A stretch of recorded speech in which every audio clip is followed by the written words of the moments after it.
Hi, everyone, and welcome back to another episode of From the Field. My name is Liz Louden, and today I'm here with Captain Julio DaSilva, Director of Field Training at the Evangeline Booth College. Thanks so much for joining us today. It's a blessing to be here. It's a pleasure. Thank you, thank you. So we're just going to ask a few questions to you, if that's all right. Yes, ma'am. We're talking about fun and leadership today, which I think Awesome. is a great topic, especially for Captain DaSilva. He is as fun as they get. And when I say fun, I mean personable, approachable, and relatable. So the first question is, why is it important for you as a leader to show your fun side? And what effect has it had on the people you lead? You know, I'm so glad that you asked that question, Liz. I believe today, in terms of leadership, we need to have a refresher in our organizations across the globe.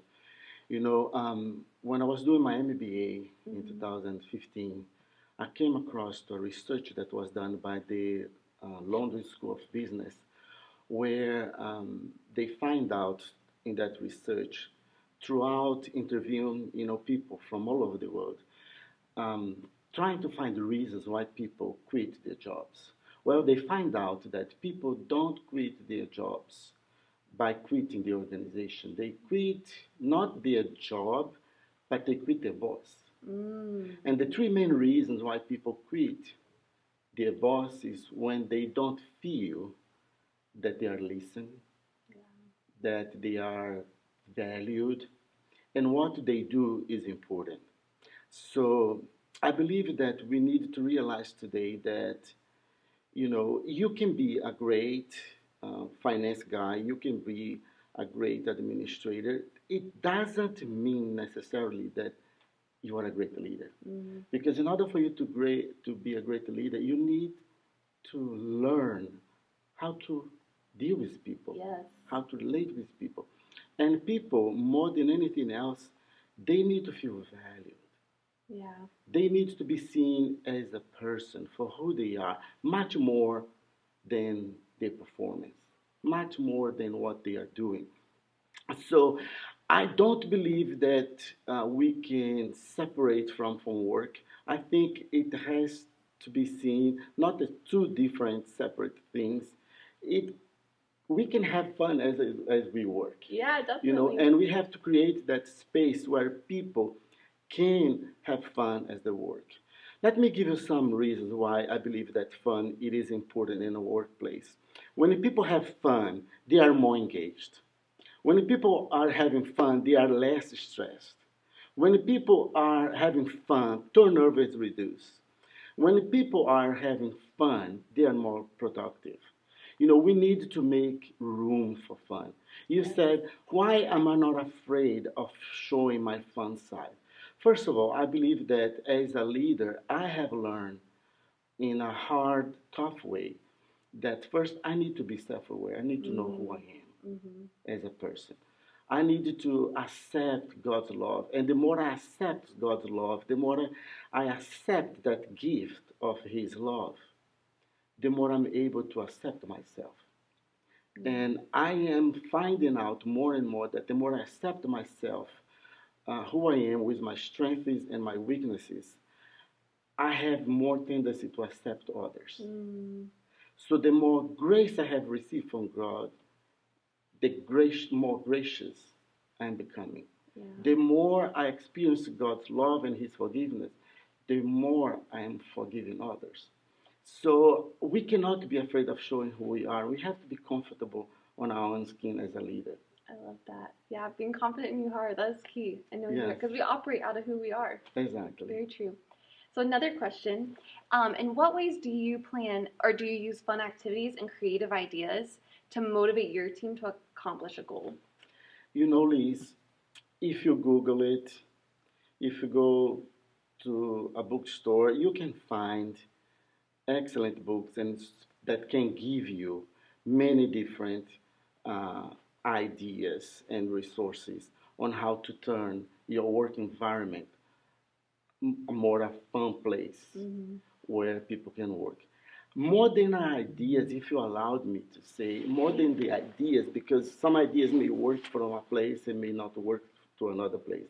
But more than ideas for events or programs, I would like to talk about things that I believe that is important. Allow people to fail. Mm. Encourage them to take ownership of their job. We need today in our workplace to ask people questions about how can they make their workplace a better workplace for all of them. We have to allow people to be themselves.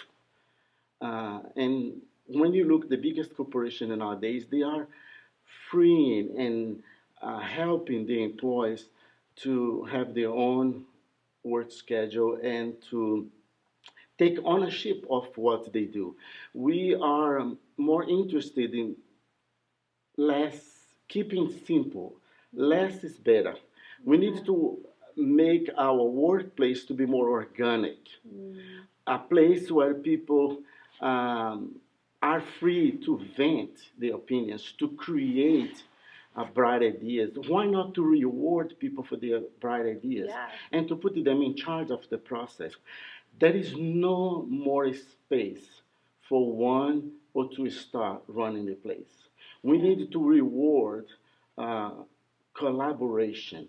When you reward collaboration, when you put people in charge of what they are doing, you create a sense of ownership. You allow them to be entrepreneurs in what they are doing. We need to be more open to create clusters, to help people to be entrepreneurs and to be in charge of the process. We need to ask more questions to people, what they are passionate about, what groups them and what they are doing. We have to have that mission in front of them to make sure that they understand that we are seeing what they are doing and that we value what they are doing. We cannot be afraid of also asking tough questions. Like, I love asking my employees, what am I doing that show you that I'm a good leader? And what should I do to make me a better leader? And not to be afraid of people giving those questions and not take them personally. They will speak, they will tell you, but you need to be open to that. So allow people to communicate and have a clear communication, have good standards, have your expectation clear, communicate clearly with them. But it's important to have fun. We cannot see fun and work as two separate things. So if I could give you some ideas, I would say model it. Be a fun person. Have fun in what you are going to do. When you model it, you are creating that opportunity for them to be goofy too, to be fun. Nobody wants to be around of a negative person. Nobody to be around of a person who just complains. Okay, look for it. When you see somebody else having fun, promote that. My wife always joke with me because I always find reasons for a 15-second happy dance. So when we are working and we are tired, I say, okay, guys, let's stop. Let's have a 15-second happy dance. And I start screaming from the corridor, go team, go team, go, go, go team. I love that. Just have 15-second happy dance. But also promote it. Look for the people who are having fun. Create a space where people are allowed to be comfortable in their own skin, to be themselves. Value people for who they are. We get so caught in looking for what people are producing that we forget that they are a human being. I love that. Working together, letting people be who they are, engaging that fun when you see it. All good stuff, folks. That was amazing. Thank you for sharing that. So my last question for you. Some leaders may think that if they have fun with those they work with or who they lead, that they won't be respected. So what are some things that you've done to create boundaries in your work life where you can have fun but still get that respect as a leader? Well, it's a great question. We need to just break down a little bit and define the terms. Okay. When we talk about being respected as a leader, we have to understand that leadership is not a position. I can have a position and not necessarily be a leader. Leadership is influence. Like John Maxwell said, no more, no less. It's influence. So how I become an influencer? First of all, I need to understand that I needed to lead from a health place. I needed to know who I am. I needed to allow Jesus to shine his light through the cracks of my life. And because when I allowed Jesus to shine his light through my crack, I had to understand that I'm a jar of clay where hold treasure. But the glory belongs to him. Yes, I'm no more nor less than a jar of clay. But I needed to be self-aware. I needed to know myself, to be confident and comfortable in my own skin. I need to allow myself, like I said before, to make errors and allow others to make errors. So when I lead from that health place of knowing who I am in Christ, what I have in Christ, what I can do through Christ, I realize that all of a sudden I'm not leading by force. Because the prophet says it's not by force, it's not by violence, but it's by my spirit. So in order for me to live from a health position, I need to know who I am. I need to know that my first calling is a calling to be. I'm called to be a child of God. I'm called to be holy. I'm called to be obedient. I'm called to be faithful. And second of all, it's my call to do. But I cannot put what I do in front of who I am. Because in order for people to respect me and to trust me, I need to lead from a point of integrity. I need to lead with my character. I need to live like Jesus so I can lead like Jesus, so I can love people like Jesus, so I can see people through the eyes of Jesus, so I can love them through the heart of Jesus.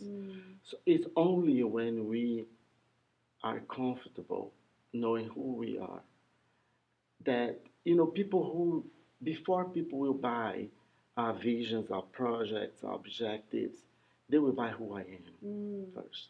That's powerful. So if I lead like Jesus, if I love them like Jesus, and if I live a life like a Christ-like life, they will respect me. I don't need to say, hey, I'm a leader, respect me. Hey, I'm a leader, follow me. No.